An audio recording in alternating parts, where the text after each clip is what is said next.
Array class 3 के अंदर कोई दिक्कत नहीं, सारे क्लास 3 के अंदर है, ऑब्जर्वेशन स्टेट में अपन नहीं जाएंगे, सीरीज पे जाओ। इतना तो मुझे पता है कि सबसे कम होगा इसका, फिर होगा EU, जैसा मैंने होता क्या है फोर्थ परमिट एरिया। अब जैसे कि सपोज करो एक 5 लोगों का ग्रुप है, एक बेस एक से 2 होगा हमारा, उनका आपस में बॉन्डिंग बहुत अच्छा है, ठीक है। तो फोर्थ परमिट हाइड्रोजन बॉन्ड कितना है, बेसिक डेफिनेशन पे जाओ। जब भी अपन बात करते हैं कि कोई मॉलिक्यूल है जैसे ROH, हेलो, तो अपन कंटिन्यू करते हैं बात कर आरपीसी वाली सीरीज। और एक और चीज जिन बच्चों को डाउट है कि आरपीसी का कहने का मतलब क्या है, क्योंकि सबको नहीं पता होता, सब लोग राइसन से बिलोंग नहीं कर रहे हैं, ठीक है। तो ये देखो एक गवर्नमेंट एग्जाम होता है, जैसे कि हर स्टेट में होता है, हरियाणा का HPSC होता है, हर स्टेट का अपना अपना एक एग्जाम होता है, जो assistant professor, college lecturer, chemist, इन सब की बहुत सारी पोस्ट निकालते हैं, ठीक है। केमिस्ट्री वाले फील्ड के बच्चों के लिए बता रही हूँ। तो यहाँ पे क्या होता है, जीके के साथ साथ केमिस्ट्री के इजी क्वेश्चंस आते हैं, ठीक है। स्कोरिंग जीके होता है, बट आपको उस लेवल के केमिस्ट्री क्वेश्चंस भी करने आने चाहिए। तो यहाँ पे क्या होता है, बहुत बार डायरेक्ट क्वेश्चंस आते हैं, ठीक है। जैसे कि पता है बहुत सारे क्वेश्चन मुझसे भी नहीं हो पाते हैं, होते इजी है, डायरेक्ट भी है, मुझे लगता है कि मैंने सही किया, बट ऐसा होता नहीं है, ठीक है। तो कॉम्पिटिशन स्टिल है। और आरपीएससी में इसलिए कह रही हूँ क्योंकि मुझे बाकी स्टेट के एग्जाम्स का इतना एक्सपीरियंस नहीं कि वहाँ पे किस लेवल की जीके आती है, किस लेवल के केमिस्ट्री क्वेश्चन आते हैं। बट हाँ, ये वाले जो क्वेश्चन बैंक अपन जो कर रहे हैं केमिस्ट्री के बार बार इसके, ये आपके हर एमएससी एंट्रेंस में काम आ सकते हैं। डीओ के हो गया, जो इजी क्वेश्चंस होते हैं ना, वो आप यहाँ से आप कर सकते हो, एक तरीके से आपके लिए क्विक रिवीजन हो जाएगा, ठीक है। तो अपन स्टार्ट करते हैं। और एक और चीज मैं आपको याद दिला दूं, फिलहाल के लिए जब मैं आरपीसी की बात कर रही हूँ तो यहाँ पे डायरेक्ट क्वेश्चंस भी आते हैं, जिनके ज्यादा कंसेप्ट में आप ना ही जाओ तो बेटर है, जिसकी हाँ वो चीज होती है, आप वो चीज माइंड में रखो। Okay, so okay, so first question is which of the following has largest protecting power. Okay, तो इसका आंसर आता है, वैसे देखो 12th क्लास में अपन ने पढ़ा था क्या, गोल्ड नंबर, ठीक है। उस गोल्ड नंबर का मतलब क्या था, जैसे कि एक सेकेंड, गोल्ड नंबर कि जितना ज्यादा कैटायन का हायर चार्ज होगा, जैसे कि सपोज करो मैंने कोई मेटल लिया, ठीक है, +4 स्टेट पे, ठीक है, और मैंने उसको सोल्यूशन में डाला, जितना ज्यादा उसका चार्ज होगा उतना ही ज्यादा एक प्रोटेक्टिंग पावर होगी, मतलब उसका कोगुलेशन पावर एक तरीके से ही समझ लो, ठीक है। और उतना ही कम गोल्ड नंबर है, क्योंकि गोल्ड नंबर क्या होता है बाय डेफिनेशन अगर देखो, शायद ऐसा कुछ होता है कि कितना आप मिलीग्राम यूज कर रहे हो उस मेटल का उस पर्टिकुलर अमाउंट के सोल्यूशन के लिए, ठीक है। तो जितना ज्यादा पावर उतना ही मुझे कम यूज करना पड़ेगा, तो कम यूज करना पड़ेगा तो मेरा गोल्ड नंबर बहुत कम होगा, लेकिन उसकी पावर बहुत ज्यादा होगी, ऐसा कुछ, ठीक है। तो सबसे ज्यादा होता है जिलेटिन का, क्योंकि इसका गोल्ड नंबर मुझे याद है समथिंग 0.005 से 0.01, इसके आसपास का गोल्ड नंबर होता है, इसकी प्रोटेक्टिव पावर सबसे हाई होती है, ठीक है। तो इसका हो जाएगा ए जिलेटिन, मैं यहाँ पे लिख देती हूँ। Okay, magnesium forms a covalent bond in this much of medium with alkali halide ethyl hydrogen whose name is magnesium, covalent bond है इधर की तरफ, ethyl obviously it's a Grignard reagent D, इसकी प्रिपरेशन है। Okay, which of the following does not have the hydrogen bond, liquid NH3, water liquid NO3, ठीक है। अब hydrogen bond होता क्या है, बेसिक डेफिनेशन पे जाओ। जब भी अपन बात करते हैं कि कोई मॉलिक्यूल है जैसे ROH, ठीक है, क्योंकि H एक इलेक्ट्रोनेगेटिव एटम से जुड़ा हुआ है, तो delta negative delta positive, okay. और ऐसा ही दूसरा एक मॉलिक्यूल होगा ROH और यहाँ पे वो डेल्टा, तो इसके बीच में जो इंटरेक्शन होगा इसको हाइड्रोजन बॉन्ड बोलते हैं, ठीक है। एक इंटरेक्शन भी तो है, ये क्या है, ऑर्गेनिक मॉलिक्यूल, ओके। यहाँ देखो लिक्विड NH3 सेम इसी तरह से बिहेव करेगा, टूट तो नहीं है, डेल्टा पॉजिटिव, और दूसरा जब होगा तो यहाँ पे इंटरेक्शन होगा। बट अगर हम बात करें लिक्विड HNO3, ये क्या है, इनऑर्गेनिक एसिड, जैसे कि HCl HI, ये क्या है, सारे एसिड से स्ट्रॉन्ग एसिड है, ओके। तो ये क्या करेंगे, टोटली टूट जाता है HNO3 में। अब ये क्या है, आयंस है, ये कोई इंटरेक्शन नहीं रख रहे हैं, ये इलेक्ट्रोस्टैटिक इंटरेक्शन रख सकते हैं, लेकिन ये इंटरेक्शन नहीं है, तो इस इंटरेक्शन को मैं कभी भी हाइड्रोजन बॉन्डिंग नहीं कह सकती हूँ, तो ये जितने भी जो एसिड है पूरे टूट जाएंगे। अब लेकिन HF एक वीक, HF क्या है, एक वीक एसिड है, ठीक है। तो यहाँ पे HF, तो यहाँ पे दूसरे वाले से हाइड्रोजन बॉन्ड होगा, ओके। इसकी ज्योमेट्री भी होती है, वो कभी कभी अपना क्वेश्चन आएगा तो मैं उसके बारे में बताऊंगी। तो फिलहाल होगा अपना HNO3, okay, nitric acid C। Next is if the value of Kp is X for the reaction A plus B gives AB. The value of Kp for the reaction 2A. Okay, इसका एक basic चीज है, जैसे कि suppose करो A plus B AB. Okay, अगर मैं किसी स्टोइशियोमेट्री से मल्टीप्लाई करती हूँ, ठीक है, तो जो रेट कांस्टेंट होगा ना इसका K, ठीक है, उसकी पावर बन जाता है ये, ठीक है। अगर मैं सपोज यहीं पे अगर मल्टीप्लाई करती 1/2 1/2 1/2 तो इसकी पावर क्या होती 1/2, ठीक है। इसी के अंदर एक और टॉपिक आपको याद अगर हो जाए, जैसे कि सपोज एक रिएक्शन है उसका रेट कांस्टेंट है K1 और एक दूसरा रिएक्शन है इसका है K2। अगर मैंने इनका सम अप करके लिखा है तो रेट कांस्टेंट जो अब होगा ना net K1 into K2। Okay, सो इसका हो जाएगा, इसका अगर इसका x है तो इस जब अपन 2 से मल्टीप्लाई करते हैं x स्क्वायर हो जाएगा। Okay, so it's C। Next is when n-butane at high temperature reacts with sulfur in a gaseous phase yields। Butane है मतलब 4 कार्बन, सल्फर है। अब ऑब्वियस सी बात है ये फ्यूरान के अंदर, क्योंकि यहाँ पे ऑक्सीजन होना चाहिए, अगर अपन फ्यूरान बनाएंगे तो ऐसा होता है, ठीक है। थाई और पेरिडीन होगा तो यहाँ पे तो पूरा N ही चाहिए, कुछ और सोर्स दे नहीं रखा है तो obviously it's thiophene. Okay, in an aqueous solution of sodium chloride is electrolyzed, the product obtained at cathode is। okay, एक सी में ये रख कर देती हूँ। ओके, NaCl, ठीक है। अब जैसे कंटेनर है इसमें ना इलेक्ट्रोलिसिस करना है अपन को। यहाँ पे होता है एनोड, यहाँ पे है कैथोड। एनोड क्या है पॉजिटिव, एनोड कैथोड नेगेटिव, और ये सब एक बैटरी से कनेक्टेड है। ओके, पॉजिटिव पॉजिटिव से कनेक्ट होगा, नेगेटिव नेगेटिव से। अब इस सॉल्यूशन के अंदर, ठीक है, मेरे पास क्या है H प्लस भी है, OH माइनस भी है, Na प्लस भी है, Cl माइनस भी है। अब क्योंकि पॉजिटिव है तो आपने सुना होगा ना एनायन मूव्स टुवर्ड्स एनोड, ठीक है, तो OH माइनस और Cl माइनस इन दोनों में से कोई एक जाएगा मेरा एनोड की तरफ, ठीक है। कौन जाएगा, क्योंकि जब मैं इलेक्ट्रो इसकी जब सीरीज पढ़ती हूँ, ठीक है, और Cl माइनस का ओवर पोटेंशियल की वजह से Cl माइनस जाता है, ठीक बात है।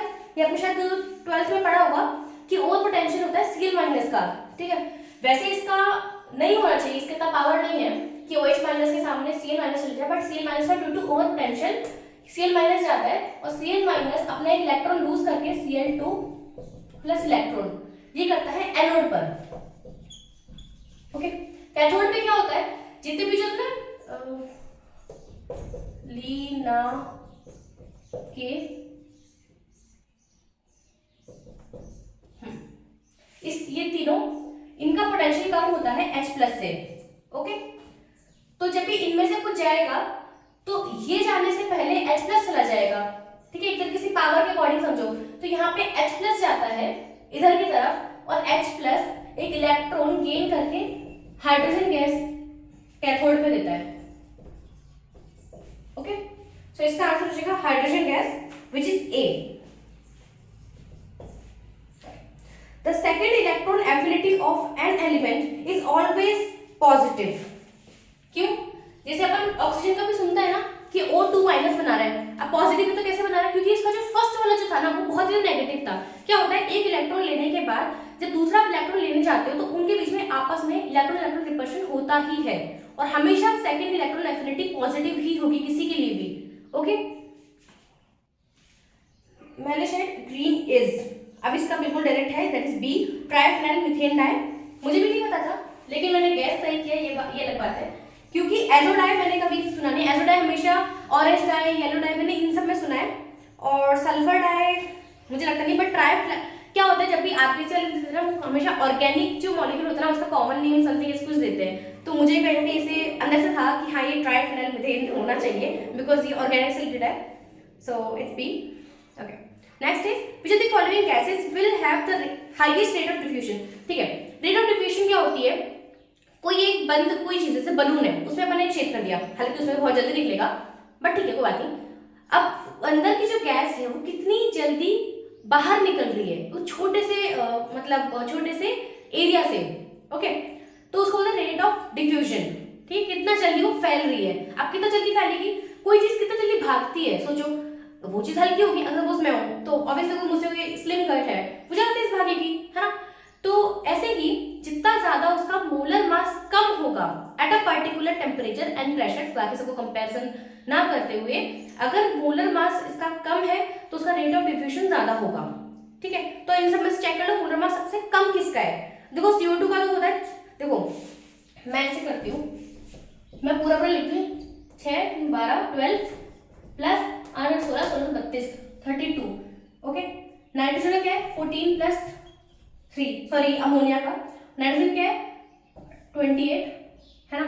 CH4 का क्या है 6 12 प्लस 4 16, सबसे कम इसी का ये, तो इट्स A, क्योंकि सबसे कम मोलर मास इसका है इसलिए सबसे ज्यादा रेट ऑफ डिफ्यूजन इसका होगा। ठीक है, the correct order of wavelength of absorption in visible region is.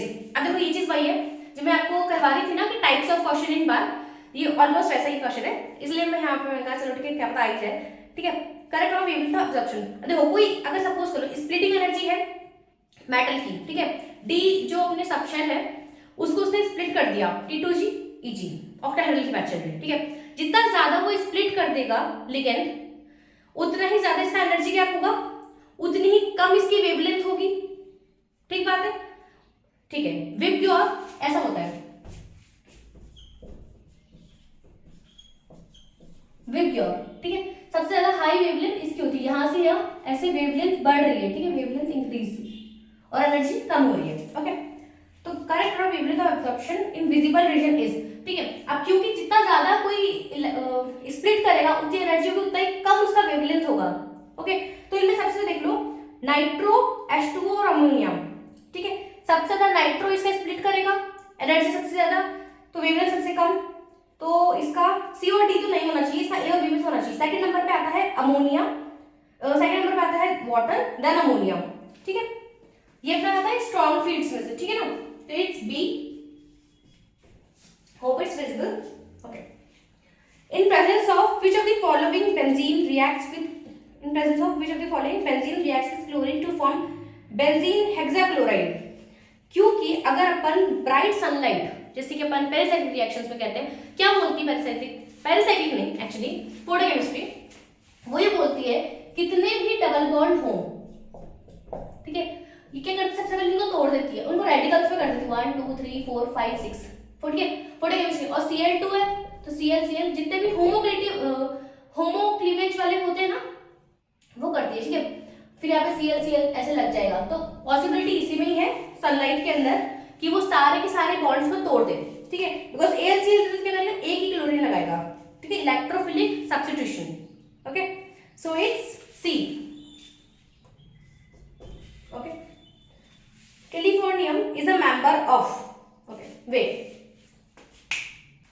okay, so what was that, californium is a member of, देखो अल्कलाइन अर्थ मेटल बेमकासरबारा नहीं है, ओके, अल्कली मेटल्स हलीना के रब CS फरार नहीं है, बिकॉज पता है मैं अंदाजा कैसे लगा रही हूँ, कैलिफोर्नियम का मतलब है इसका सिंबल होना चाहिए CF, ओके, क्योंकि सबके बाय नेम तो मुझे भी नहीं पता, तो ये समथिंग कुछ F ब्लॉक के अंदर है, तो लैंथनाइड या एक्टिनाइड में से इसका आंसर है, ठीक है। अब ये सीरीज मैंने पूरी पीरियोडिक टेबल आपको याद करना मैंने बताया हुआ है, नहीं देखा है तो एक बार प्लीज देख लो, पीरियोडिक टेबल का अलग है और F ब्लॉक एलिमेंट्स का अलग है, दो वीडियो अलग अलग है, जो आपको मन करे आप देख लेना, ठीक है, सबका बाय ट्रिक किया हुआ है, लेकिन राइम्स कभी भी मैं बाय नेम नहीं करती हूँ कि आज चले समथिंग, ठीक है, मैं ऐसे बिल्कुल याद नहीं करती हूँ, मुझे बाय सिंपल ही याद रहता है। ओके, लैंथनाइड सीरीज क्या होती है, ला से पर ND पम सम EU GD तब डाई हो यार तम यप लू, इसमें तो है तो ऑब्वियसली इट्स एक्टिनाइड A, वो भी याद है मुझे, जान के नहीं कर रही हूँ क्योंकि आगे एक और क्वेश्चन हो सकता है इसका, which of the following alcohol will have highest boiling point। Okay, 2 butanol 1 butanol 2 methyl propanol, क्योंकि ये सब आइसोमर्स हैं, ठीक है, same molecular formula with different structure found out, ठीक है, तो यहाँ पे सबसे ज्यादा बॉइलिंग पॉइंट किसका होगा, जिसका पैकिंग कैपेसिटी सबसे ज्यादा होगा, देखो 1 2 3 4, अब एक OH यहाँ पर है, एक बार OH है इधर, ठीक है, तो इसका पैकिंग सबसे अच्छा होगा, और एक में तो क्या यही हटा के यहाँ पे कर दिया, ठीक है, सबसे ज्यादा पैकिंग प्राइमरी वाले में है, तो इसका सबसे ज्यादा अच्छा बॉइलिंग पॉइंट होना चाहिए, इट इज B। ये हमने पढ़ा हुआ है ना, सबसे पहले अवेलेबल देखते हैं मोलर मास, सेकंड होता है हाइड्रोजन बॉन्डिंग, पता है एक और इसमें आता है, मुझे ठीक से नाम याद नहीं आ रहा, उस कंसेप्ट का नाम मुझे आप याद नहीं है। सपोज सी, यहाँ पे है Cl, ठीक है, और यहाँ पे है C, और यहाँ पे है जैसे कि कुछ भी कह लो H और Cl, सपोज ये वाला है, ठीक है, तो यहाँ पे ऐसे कुछ होगा। तो यहाँ पे क्या होता है, इस टाइप के जो दूसरा मॉलिक्यूल होगा अगर यहाँ पे, तो इसका रिपल्शन की वजह से इसका बॉइलिंग पॉइंट कम होगा। अगर यहीं पे अगर H और Cl ऐसे वाला इसका इसी का दूसरा मॉलिक्यूल हो तो एक बार कोई इंटरेक्शन तब भी हो सकता है, तो इसका बॉइलिंग पॉइंट इससे कम होगा। जबकि अपन सोचते हैं कि यहाँ पर Cl 2 है, इसका मोलर मास ज्यादा है, तो इसका ज्यादा होना चाहिए बॉइलिंग पॉइंट, ऐसा होता नहीं। इसको कुछ बोलते हैं डाइफॉर्मेशन इंटरेक्शन समथिंग ऐसा कुछ बोलते हैं, मुझे भी ठीक से याद नहीं है, पर कंसेप्ट सेट कर, ठीक है। सो नेक्स्ट अपन देखते हैं पहले molar mass, hybridization, sorry hydrogen bonding. Next अपन देखते हैं पैकिंग एफिशिएंसी, पैकिंग, जिसका लीनियर टाइप होता है उसका पैकिंग ज्यादा, मतलब उसका बॉइलिंग पॉइंट ज्यादा। Okay, so next is if ethyl alcohol is treated with red phosphorus and hydrogen iodide, में बोल रहा है if ethyl alcohol is treated with HI and red phosphorus, red, then what is the product? So it should be ethane plus I2 plus H2O. Okay, so it is ethane A, और इसके पहले वाले का मैंने answer नहीं लिखा था शायद, so it is, लिख दिया था क्या? नहीं लिखा। In van der Waals equation of state for a non-ideal gas, मतलब ठीक है real gas, the net force of attraction among the molecule is given by, it is A। अब मैं आपको समझाती हूँ क्यों। देखो होता क्या है कि कंटेनर है, ठीक है, अब गैस मॉलिक्यूल ये क्लोज है, ठीक है, ओके, गैस मॉलिक्यूल जो इसके अंदर प्रेजेंट है वो वॉल्स पे टकराते हैं और इसी को फिर प्रेशर बोलते हैं। यहाँ पे बैरोमीटर लगा हुआ होता है, वो मेजर करता है, जितना ज्यादा ये मॉलिक्यूल इस वॉल्स पे टकराएंगे, रैंडमली जो टकराते हैं, उस प्रेशर को ही अपन बोलते हैं कि कितना उसका वो प्रेशर एक्सर्ट कर रहा है वॉल पे, उसी को अपन बोलते हैं प्रेशर। ओके, होता क्या है रियल गैस के अंदर, क्योंकि यहाँ पे कुछ मॉलिक्यूल जो इनको अट्रैक्ट भी कर रहे हैं, ठीक है, तो यहाँ पे जो नेट जो ये लोग जो एक्सर्ट कर पा रहे हैं वॉल पे वो कम हो पाएगा। अगर आप इधर की तरफ जाना है, आपका फ्रेंड आपको इधर खींच रहा है, तो आप उतना फोर्स से उधर नहीं जा पाओगे, ठीक है। अब तो क्या होता है, जब ये जो दे रहा है ना प्रेशर, अब जो मेजर कर रहा है वो कम है, जितना होना चाहिए था, जितना वो एक्चुअली गैस पोटेंशियल रख रही है उससे कम वो मेजर कर पा रहा है। इसलिए अपन रियल गैस के अंदर जो अपन ये जो करते हैं ना, क्या बोलते हैं, correction in real gas pressure, वो अपन करते हैं कि प्रेशर जो अपन देख पा रहे हैं ना उससे ज्यादा है उन गैस का, लेकिन अपन वो देख नहीं पा रहे क्योंकि अट्रैक्शन है उनके बीच में। कितना अट्रैक्शन है, इतना अट्रैक्शन है, तो इतना और बढ़ा दो तो एक्चुअल प्रेशर ऐसे होता है। तो इनका जो आपस में जो अट्रैक्शन है वो कितना है, an² by v², ठीक है, तो इट्स A लिख दिया है। Okay, for a given value of principal quantum number, मतलब n मेरा कांस्टेंट है, n is constant, okay, the order of increasing energy for different substance is, ठीक है। अब देखो n प्लस l क्या बोलता है, अगर मेरा n कांस्टेंट तो s l के ऊपर डिपेंड करेगा एनर्जी लेवल, और l क्या, s p d f 0 1 2 3, तो ऐसे तो बढ़ेगा, ठीक है। वो तो n प्लस l जब मिलके एनर्जी कम हो जाती है तो अपन d को पीछे ले आते हैं, जैसे ना 3d की एनर्जी कम दिखा देते हैं 4s से, वो तब होता है जब n प्लस l दोनों का देख रहे हैं। बट अगर ये बोल रहे हैं एक ही प्रिंसिपल क्वांटम नंबर है तो it's a s p d f simply आ जाएगा, ओके। और ये होता भी कब है s p d, ये अपना n प्लस l रूल जब मोनो इलेक्ट्रॉनिक स्पीशीज ना हो, ठीक है। अगर मोनो है जैसे हाइड्रोजन लाइक, तो इसमें एक जैसे 3 ना, n इज इक्वल्स टू 3, तो इसमें s p d तीनों का सेम एनर्जी होता है, okay. So next is which hybridization is present in ClF3, तो Cl F और F कैसे पता, क्लोरीन है, कहाँ पे करते हैं, अपने आर्गन के एक पहले, है ना, 17 है इसका, ठीक है। अब आर्गन के एक पहले मतलब एक इलेक्ट्रॉन कम होगा, तो 1 2 3 4 5 6 7, ठीक है, 7 है, और एक फ्लोरीन एक से अटैच करेगा बिकॉज इसका तो 9 होता है, 3 4 5 6 7, ठीक है, एक कम होता है ना इसका, ओके। तो ऐसे करके मैंने ये बनाया 1 2 3 4 5, टोटल 5, तो sp3 3 4 5 sp3d, ठीक है, इट्स B। ये मैंने इसका क्यों बताया, क्योंकि लुईस डॉट से आप सिंपल स्ट्रक्चर बनाओ और उसका मेजर कर लो। जैसे कि सपोज H2O है तो वाटर क्या 1 2 3 4 5 6 6 ही तो होते हैं। अब 1 2 भाई हाइड्रोजन एक से तो करेगा, तो 1 2 3 4 तो sp3 टोटल क्या है 1 इसका 3 इसका तो मिले 4 ऐसे। तो 4 मुझे लाने थे, 4 मेरे हो गए। ओके, और इसमें हमेशा आप कोवलेंट बॉन्ड देखते हो, पता है ना आपको, ठीक है। Triethyl lead this when added to petrol act as an inhibitor, और ये डायरेक्ट क्वेश्चन है C. Okay, what is the approximate equilibrium concentration of the open chain form of D glucose in an aqueous solution. क्या होता है पता है, क्या होता है कि अब अपन ने क्या किया, ग्लूकोज का ओपन स्ट्रक्चर लिखा, ठीक है, उससे क्या सारी प्रॉपर्टीज अपन मेजर नहीं कर पा रहे थे, तो साइंटिस्ट सोचा कि यार कुछ तो अमाउंट है जो इसमें नहीं है, साइक्लिक फॉर्म में है, ठीक है, क्योंकि ये प्रॉपर्टी दोनों की लग रहा था। तो यहाँ पे एक हेमर्ट्स इक्वेशन होती है, उसके अकॉर्डिंग साइंटिस्ट ने निकाला था। क्या होता है कि भले से इसके अंदर ओपन चेन का जो कंसंट्रेशन है, ये है open chain of glucose equilibrium with cyclic, ठीक है, साइक्लिक चीज का बनता है हॉवर्ड प्रोजेक्शन जो अपन पढ़ते हैं सारा, है ना। तो इसका भले से कंसंट्रेशन बहुत कम है, but still if it's reacting with something, जैसे सपोज P बना रहा है, तो यहाँ से यहाँ, क्योंकि लीच चार्ज प्रिंसिपल क्या बोलता है, अगर रिएक्टेंट कम होगा तो बैकवर्ड जाएगी, तो ये सारा इधर कन्वर्ट हो के इसके अकॉर्डिंग प्रोडक्ट बन रहा है। तो ये होती है हेमर्ट्स इक्वेशन कि भले से कोई चीज कम मतलब प्रेजेंट है, बट अगर आप उसी चीज कंज्यूम करते चले जाओगे तो आपका पूरा जो 100% जो स्पीशी है वो आपकी उससे रिएक्ट कर जाएगी, समझ रहे हो ना, ठीक है। तो वैसे इसका बहुत कम होता है, दैट इज 0.02% डी, ठीक है। जो फैक्ट्स है, बट मैं आपको ट्राई करूंगी एटलीस्ट आपको चीज याद रहे, ठीक है। अब इसका तो जो साइंटिस्ट ने निकाला है मैं वही तो कर सकती हूँ, ये मैं कैसे बता सकती हूँ, है ना। The number of atoms per unit cell in a simple cubic FCC and BCC crystal system is, okay, ये अपन ने बना लिया यूनिट सेल, ओके।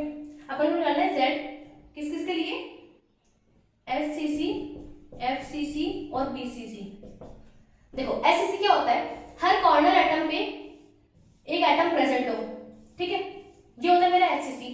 अब देखो इसका Z क्या होता है, number of atoms which is equals to 8, भाई 8 कॉर्नर है ना एक क्यूब के अंदर, 8 इनटू कंट्रीब्यूशन ऑफ 1 एटम, ठीक है। अब कंट्रीब्यूशन ऑफ एक एटम कैसे होगा, ओके, देखो जैसे कि ये अपना ऊपर वाला सरफेस है, ठीक है, यहाँ हम इसकी बात कर रहे हैं, ठीक है। ये जो एक एटम है कितने में प्रेजेंट है, तो एक यहाँ पे क्यूब है, एक इसके पैरेलल में, तो 1, ऐसे 4 इमेजिन कर पा रहे हो नीचे की तरफ, तो ये इन सबके मिड में, तो 4 तो मेरा यहीं पे डिवाइड है, और ऐसे ही 4 इसके ऊपर होंगे, तो एक ये जो एटम है ना, मतलब ये वाला, ठीक है, ये वाला, और इसके आसपास 1 2 3 4 और 4 मेरे पास ऐसे यूनिट सेल ऊपर की तरफ है, तो ये 8 में डिवाइडेड है, ठीक है, 8, तो इसका कंट्रीब्यूशन पर एटम 1 है, तो 1, तो SCC के लिए तो हो जाएगा 1। अब FCC क्या होता है कि 4 तो है, और मैं इस वाले को भी रख कर रही हूँ फिलहाल, वैसे ही है यहाँ पे, लेकिन ऐसे हर फेस के मिड में एक है, ठीक है, इसको मैं बोलती हूँ FCC, फेस सेंटर्ड, ठीक है। तो SCC, अब देखो इसका कितना हुआ FCC का, इसका तो 1 हो गया कि भाई सारे जो कॉर्नर है 1। अब ये कितने हैं, तो 6 फेस हैं क्यूब के अंदर, कंट्रीब्यूशन कितना है, अगर एक दीवार है उसके पीछे बॉल रख दूं तो या तो वो इसमें कंट्रीब्यूट करेगी, एक नेक्स्ट वाले रूम में कंट्रीब्यूट करेगी, तो इट इज हाफ, तो 3 दैट इज 4, ठीक है। तो FCC के लिए हो गया 4, और BCC क्या होता है, यहाँ पे ना होकर इस पे तो है एक मिडिल में होता है, रूम के बीच में किसने एक बॉल रख दी, तो कॉर्नर से तो 1 हो गया मेरा, और मिडिल के अंदर कोई बॉल है तो वो इसी रूम में कंट्रीब्यूट करेगी, किसी और रूम में तो इसका कंट्रीब्यूशन जाएगा नहीं, तो 1 दैट इज 2, तो 1 4 and 2, ओके, तो 1 4 and 2 that is B,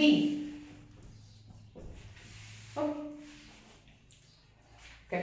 Next is the correct order of ionic radii of Y plus La, okay. अच्छा मैंने ये नहीं बताया क्या, लगता है, ठीक है। The correct order of this nuclear radii Y plus 3, अब आप सोच रहे हो Y कहाँ से आया, है ना, सही सोच रहे हो, देखो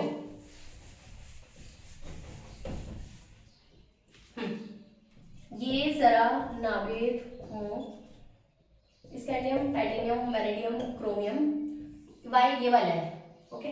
और यहाँ पे आते हैं अपने एफ ब्लॉक इस तरफ लैंडराइट्स, जो कि यहाँ पर है, ठीक है, इसके इधर फिर इधर, okay.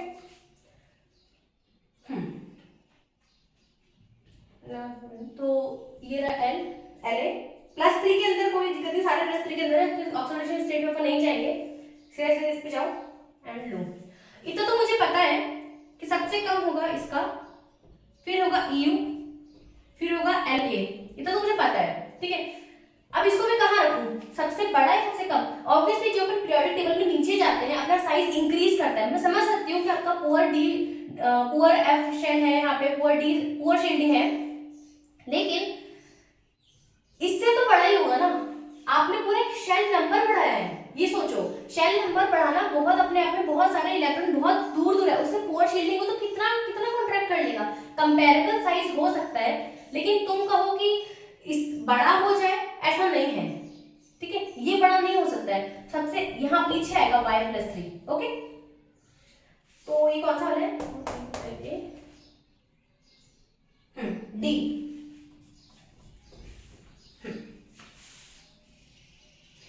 Which one of the following isomerism will be exhibited by glucose and fructose?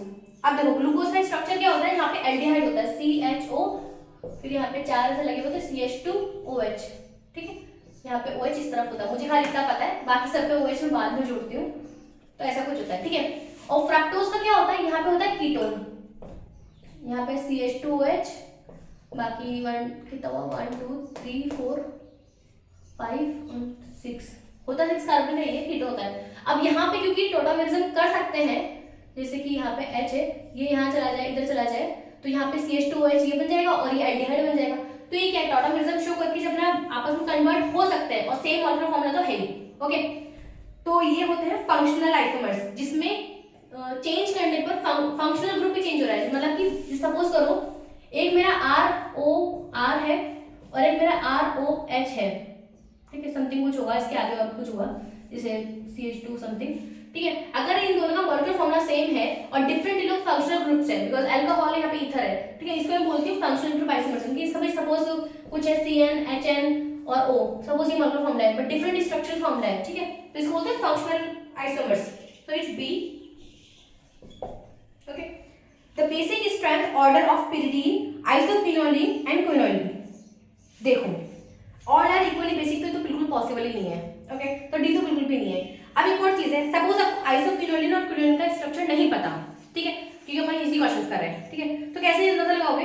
देखो क्या होता है, जब आप हायर रिंग्स के लिए जाते हो ना, तो जितनी ज्यादा बेंजीन रिंग अटैच होती है किसी दूसरे रिंग से, जैसे सपोज ये अपना पायरोल है N, ठीक है, इसका कुछ बेसिसिटी है, अगर मैं इसी से बेंजीन रिंग यहाँ पे अटैच कर दूं ऐसे, ठीक है, तो इसका बेसिसिटी डिक्रीज करेगा। ये वाली कंसेप्ट मत भूलना बस, कि जब अपन कोई रिंग को अटैच करते हैं बेंजीन से, इसका अलग नेचर है, इसका अलग नेचर है, तो इससे बेसिसिटी डिक्रीज करती है, ठीक है। तो यहाँ पे pyridine कुछ है, आइसोक्विनोलिन, ये सब क्या अटैच्ड ऑफ बेंजीन, तो इनका बेसिसिटी कम ही होगा pyridine से, ओके। तो इसका मेरा आना चाहिए, कहाँ गया, ए होना चाहिए, कि pyridine का सबसे ज्यादा होगा, बाकी स्ट्रक्चर मैंने यहाँ पे शो कर दिए हैं, okay okay. The equation delta P is known as, देखो इसका सी और डी में आपको कंफ्यूजन होगा, बाकी तो मुझे लगता है इसमें कंफ्यूजन वाली कोई बात है। तो ये होती है क्लैपियन इक्वेशन, क्लॉजेस वाली कौन सी होती है, जो अपन इसी के अंदर लॉग की टर्म्स में ले जाते हैं, तो वो होता है क्लॉजेस, ठीक है। तो ये सी अभी डायरेक्ट है, अब देखो मैं क्या बताऊँ, इसको ड्राइव करके थोड़ी बताऊंगी, तभी मैं आपको नाम तो याद नहीं पड़ेगा, कभी इसको ये बोलते हैं, इसको ये बोलते हैं, ठीक है। Okay, Clapeyron equation. Next is with rising temperature the surface tension of a liquid decreases, और ये मैं आपको पहले भी वो क्वेश्चन करवाया था। इसका कंसेप्ट बेसिकली ये होता है, देखो क्या होता है, जैसे अपना प्लेन है, ठीक है, उससे वाटर मॉलिक्यूल अपने आपस में मॉलिक्यूल्स का अट्रैक्शन रख रहा है, वो अपने आप में इकट्ठा है, ठीक है, इसको बोलते हैं हाई सरफेस टेंशन। अब मैंने टेम्परेचर दिया, मॉलिक्यूल का आपस में काइनेटिक एनर्जी बहुत बढ़ा, तो इनका अट्रैक्शन कम होगा, अट्रैक्शन कम होगा तो ये लोग फैलेंगे, ठीक है। तो with rising temperature surface tension decreases, क्योंकि ये फैलेंगे तो ये आपस में इकट्ठे नहीं रह पाएंगे, सरफेस डिक्रीज कर जाएगा। सरफेस होता क्या है, फोर्स पर यूनिट एरिया। अब जैसे सपोज करो एक 5 लोगों का ग्रुप है, एक पे एक से 2 मुक्का मारे, उनका आपस में बॉन्डिंग बहुत अच्छा है, ठीक है, तो फोर्स पर यूनिट एरिया उस पर बहुत ज्यादा हो गया, ठीक है। अब सपोज करो मैं इन सब में कुछ फूड डाल दूं तो इनका आपस में फ्रेंडशिप टूट गया तो इतना अच्छा पावर नहीं लगा पाएंगे, तो मेरा सरफेस टेंशन डिक्रीज हो गया, ठीक है। ऐसा कुछ समझ सकते हो। ओके, सो इट्स बी, लिख दिया गया। Heat of formation of CO and CO2 are this. The heat of combustion of carbon monoxide is. मैं रब कर देती हूँ। Okay. तो heat of formation of CO. CO कैसे बना हुआ? Carbon solid plus O2 CO, ठीक है। इसका मुझे डेल्टा H दे रखा है, ठीक है। अब heat of okay CO2 carbon solid, यहाँ पे है हाफ, यहाँ पे O2 CO2, इसका मुझे डेल्टा H दे रखा है, ओके। मुझे निकालना heat of combination of CO carbon monoxide ना, तो carbon monoxide with oxygen will give what, carbon solid combination में CO2 हाफ, इसका मुझे डेल्टा H निकालना है।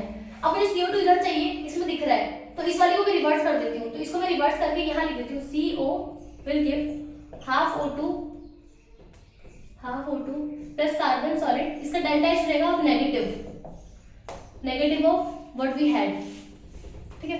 तो CO2 से सॉरी CO2, ठीक है, कार्बन सॉलिड से कार्बन सॉलिड गया, O2 यहाँ से इधर गया, तो हाफ यहाँ रिएक्टेंट में बचेगा जो कि ये है। तो मेरा ये जो रिएक्शन है ये मेरा एज इट इज आ रहा है विद एडिंग दिस, तो मैं क्या करूँगी, इनको भी ऐड कर लूंगी, ठीक है। Delta H of CO2 that is minus 26.4 minus 94.0 kilo calorie, that is delta H1 2 3, ठीक है। ये है delta H2 as it is, और डेल्टा H3 क्या है, डेल्टा H1 का ही रिवर्स, तो which is equals to 24 in positive 26.4 kilo calorie, ठीक है। लाइक 90 एंड समथिंग लाइक 30, तो 60 के आसपास आएगा with negative sign, it is B. मैं एक्चुअली अवॉइड करती हूँ क्योंकि बहुत सा डिफरेंस है इसके आंसर्स में, ओके, तो अंदाज़ कम चल जाएगा। If ethyl acetoacetate is hydrolysed with concentrated NaOH, instruction डाल देते हैं। इथाइल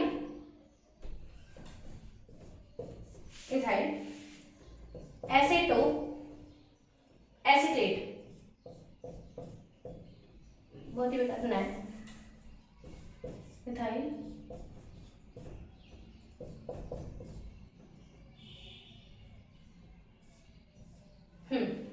ये ठीक है, सो ये एसिटो इथाइल एसिटेट, ठीक है, ऐसे, ठीक है, is hydrolysed with concentrated NaOH।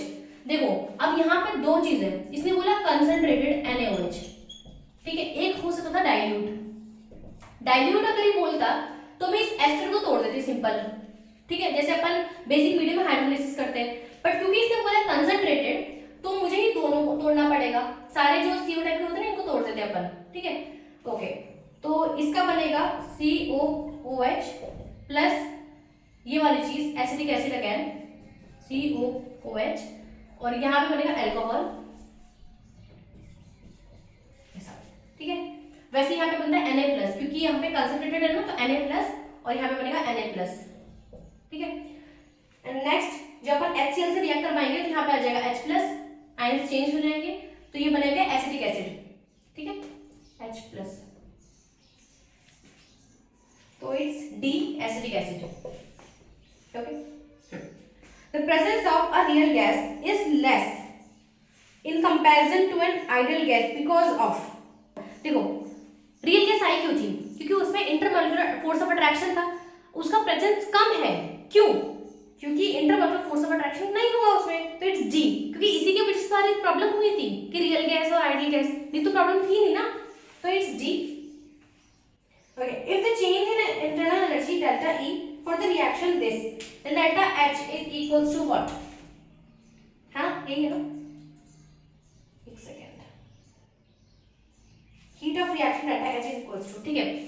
तो कहाँ बनाऊं,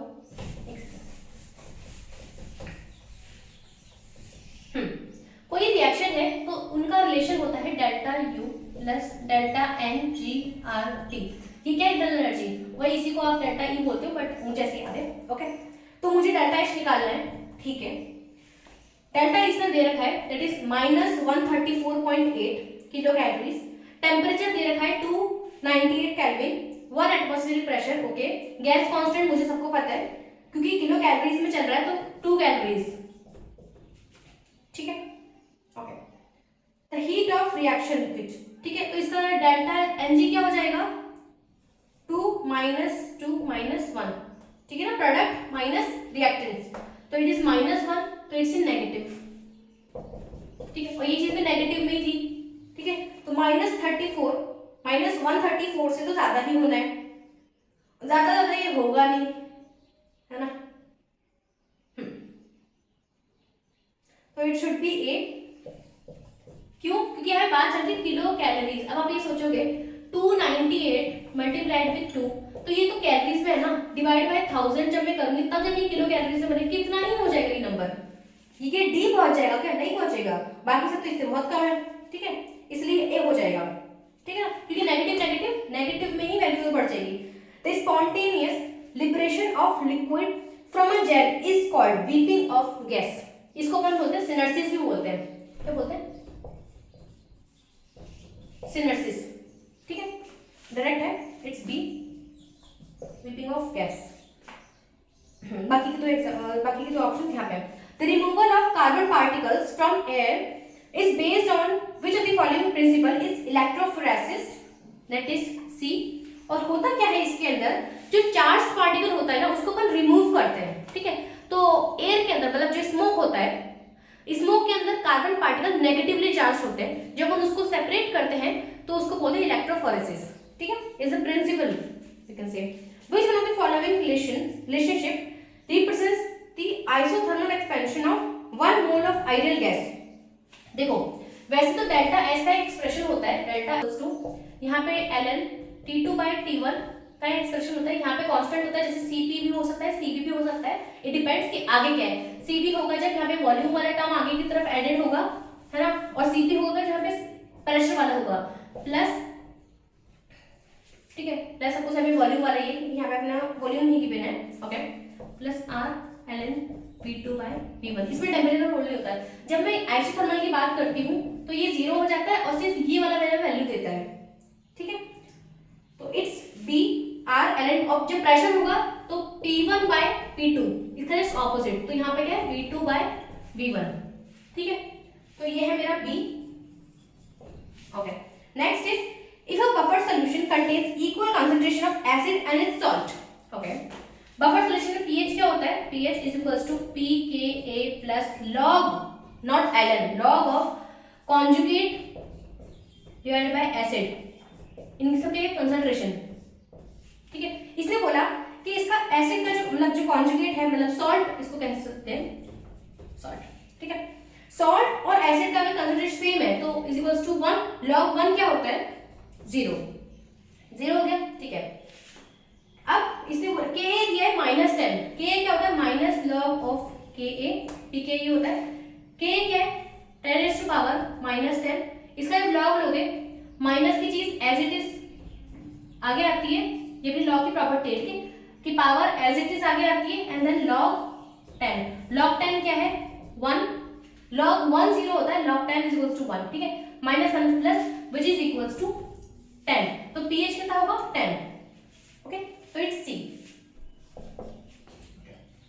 Which one of the following cyanocomplexes would exhibit the lowest value of paramagnetic behavior?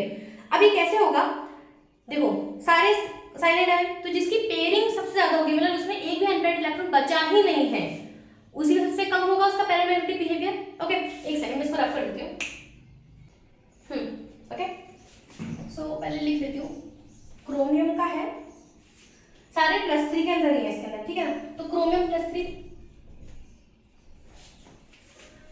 Manganese +3, Fe+3 and CO+3, ठीक है। ओके, क्रोमियम का एटॉमिक नंबर क्या होता है? देखो इसका कॉन्फ़िगरेशन कितना होता है? D5S1, 3 गए 1 2 एंड 3, तो बचा D3, ठीक है, इट इज 24। मैग्नीशियम कितना होता है? D5S2, ठीक है ना, मतलब 3D5 4S2। अब इसमें 3 गए, 2 तो इसमें से जाएगा, इसमें से 1, तो D4, ठीक है। इसका कितना बचा? जस्ट सीरीज में है ये सारे, है ना, D6S2, 2 इसमें से गए तो ये गायब, और इसमें बचा 5, और ये कितना है? पहले क्या था? तो बाद D7S2, ओके, तो 2 इसमें से गए, 1 इसमें से गया 6। अब तो अरेंज कैसे करोगे? 3 ऊपर है 2 नीचे, यहाँ पे D अपना ऐसे करो, 2 3 4 5, आफ्टर लिगेंड प्रेजेंस 2 3 1 2, D3 कैसे करोगे? 1 2 एंड 3, तो CF ऐसी 0 लिखोगे, पैरामैग्नेटिक इसको कितना कितना पेयर कर दोगे, लेकिन पावर लेकिन इसको भरेगा ना, ठीक है। तो ये इसकी वजह से इसमें तो 3 अनपेयर्ड इलेक्ट्रॉन है, D4 1 2 एंड 3, 4 यहाँ पे जाने की वजह से यहाँ पे आ जाएगा, तो ये ऐसे कुछ होगा। इसमें कितने हैं? 2 अनपेयर्ड इलेक्ट्रॉन, D5 मतलब एक और यहाँ पे, तो इसमें स्टिल एक अनपेयर्ड इलेक्ट्रॉन है, तो इसमें D6 मतलब ये 0, तो सबसे ज्यादा इसमें कम होगा पैरामैग्नेटिक बिहेवियर, ओके। तो ये कौन सा वाला ऑप्शन है? डी वाला ऑप्शन है शायद, हाँ, ओके। तो आई होप कि ये आपकी हेल्पफुल रही होगी, और अगर आपने कुछ भी नया सीखा तो आप प्लीज लाइक कर देना, and do let me know कि आपको हेल्पफुल है भी या नहीं, हाँ, नहीं तो अपन चेंज कर लेंगे इसका थोड़ा बहुत, जो भी अपना पॉसिबल हो पाएगा। So thank you so much for watching.